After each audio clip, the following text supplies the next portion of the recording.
गेले 2 दिवस चर्चेत असलेला विषय आहे तो म्हणजे छगन भुजबळ यांची नाराजी आहे। आजही ते नाराज होते आणि आज त्यांनी नाराजी उघड उघड बोलूनही दाखवली।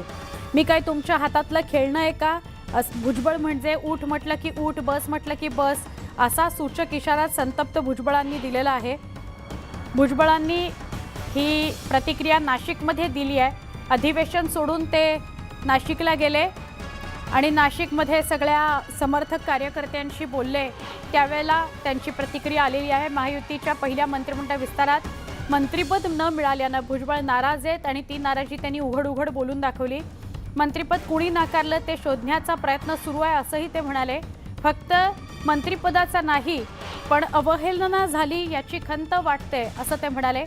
प्रत्येक पक्षाचा निर्णय पक्षप्रमुख घेतात, त्याप्रमाणे आमच्या गटाचा निर्णय अजित पवार घेतात असं म्हणत भुजबळांनी थेट अजितदादांकडे मंत्रिपद नाकारण्यात आल्याच्या मुद्द्याचा रोख नेला। दरम्यान सगळ्यांच्याच मनात राग असून कार्यकर्त्यांनी दुःख आणि निराशा मांडली आहे। उद्या सगळे समर्थक एकत्र येणार आहेत असं भुजबळ म्हणाले।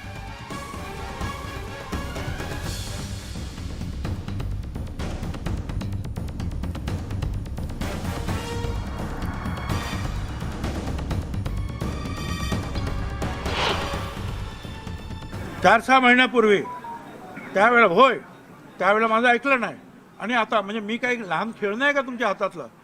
तुम्हाला वाटेल तेव्हा तुम्ही त्या आता वरती, आता बसा खाली, आता निवडणूक लढवा, बरं तेही जाऊ द्या, पण माझ्या मतदारसंघातील लोकांना मी राजीनामा दिल्यानंतर काय वाटेल? आणि मी त्यांना सांगितलं मी नक्की जायला मला जायचं आहे, पण मला थोडे दिवस द्या। माझ्या मतदारसंघामध्ये माझी काही कामं आहे ती पूर्ण करतो, लोकांची समजूत काढून मग जाऊ। म्हणजे तुम्ही म्हणणार बस बस उठ उठ, छगन भुजबळ तसा मनुष्य नाही, शोधावं लागेल ना, तोच तो प्रयत्न चालू आहे। कुणी नाकारलं आणि कुणी नाकारलं तरी शेवटी जे आहे त्या पक्षाचा जो प्रमुख आहे, BJPचा प्रमुख जे आहेत तिथले सरकारमधले ते देवेंद्र फडणवीस आहेत, ते निर्णय घेतात। शिंदे गटाचे जे प्रमुख आहेत ते शिंदे साहेब आहेत, ते त्यांच्या गटाचा निर्णय घेतात। आणि बाकीचं काही असलं तरी आमच्या गटाचे जे प्रमुख आहेत अजित पवार, ते त्यांचा निर्णय घेत असतात। बाकी काय सगळे सांगत असतात, प्रत्येकालाच मंत्रिपद पाहिजे असतं। मीच सांगितलं होतं लोकसभेमध्ये उभे राहा म्हणून।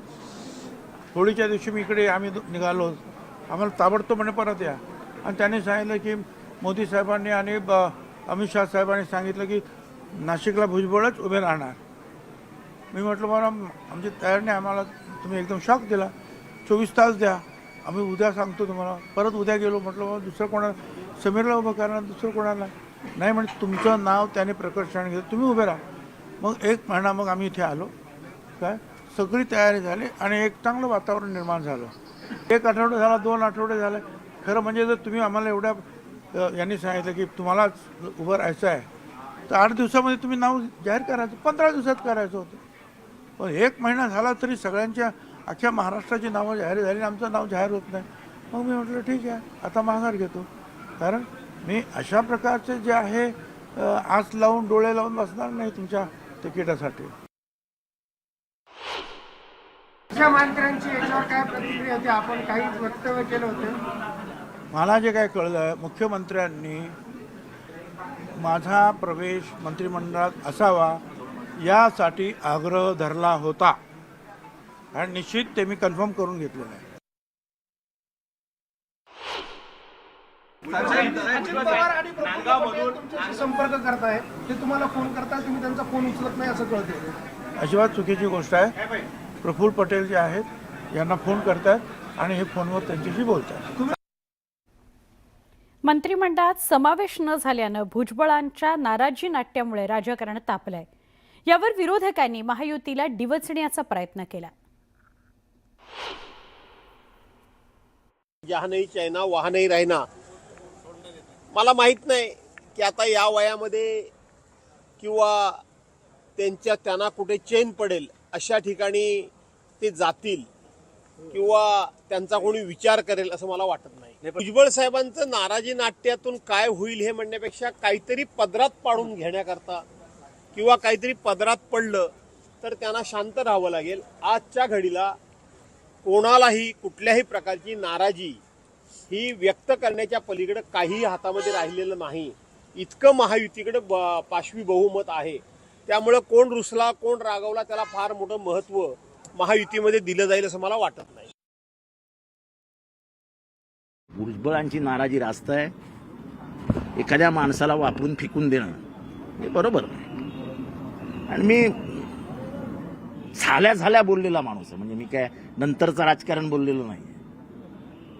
आणि मी काल हेही लिहिलं की पवार साहेबांच्याकडे आल्यापासून त्यांना पवार साहेबांनी तळहाताच्या फोडाप्रमाणे सांभाळलं. 90 मंडळ आयोगाचं झाल्यापासून याच नागपूरमधनं ते बाहेर पडले होते. या नागपूरमध्ये त्यांच्या जीवाला धोका असताना त्यांच्याशी पवारसाहेब कसे वागले.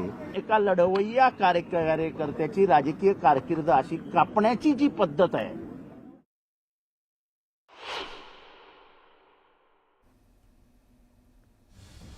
मंत्रिपद न मिळाल्याने छगन भुजबळ नाराज आहेत. या सगळ्याविषयी आपण थेट बोलण्याकरता जाऊया, माहिती घेण्याकरता जाऊया आमचे प्रतिनिधी लक्ष्मण घाटोळ यांच्याकडे.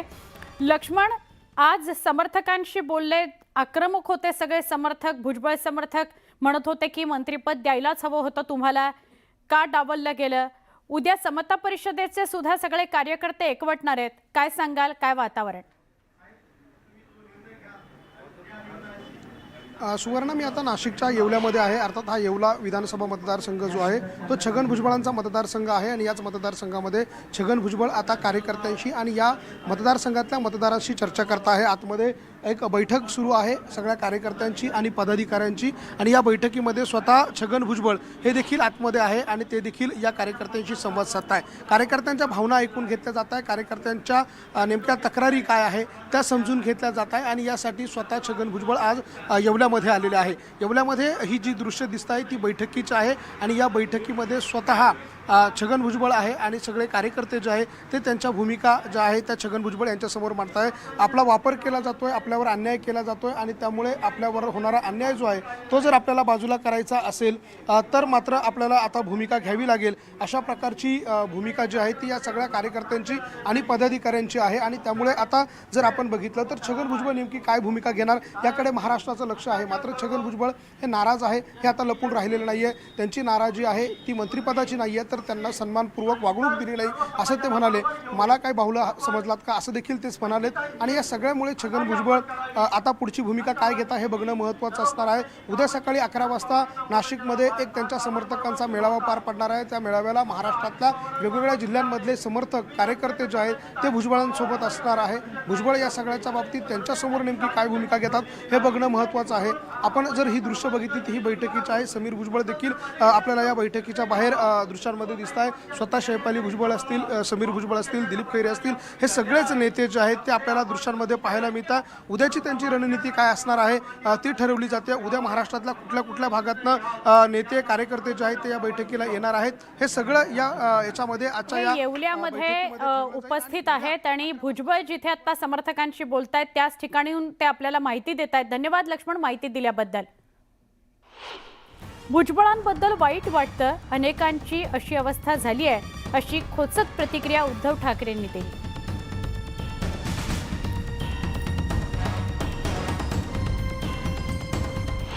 भुजबळांच्या बद्दल मला फार वाईट वाटलं आणि असं अनेक जणांच्या बद्दल मला वाईट वाटते आतून की एका अपेक्षेने तिकडे गेले होते तरी काही जणांना बरं घट्ट झालेलं जॅकेट का आता तरी घालायला मिळालं, अशी काही जणांची जॅकेट अजूनही वाट बघत असतील. त्या सगळ्यांबद्दल मी काय व्यक्त करतो, सहानुभूती व्यक्त करतो. आणि म्हणून असं म्हटलं की हा लाडका आमदार ही किंवा लाडकी माणसं असं काही योजना सरकारची आहे का? भुजबळ असं म्हणताय जहा नाही चैना वहा नाही रहना.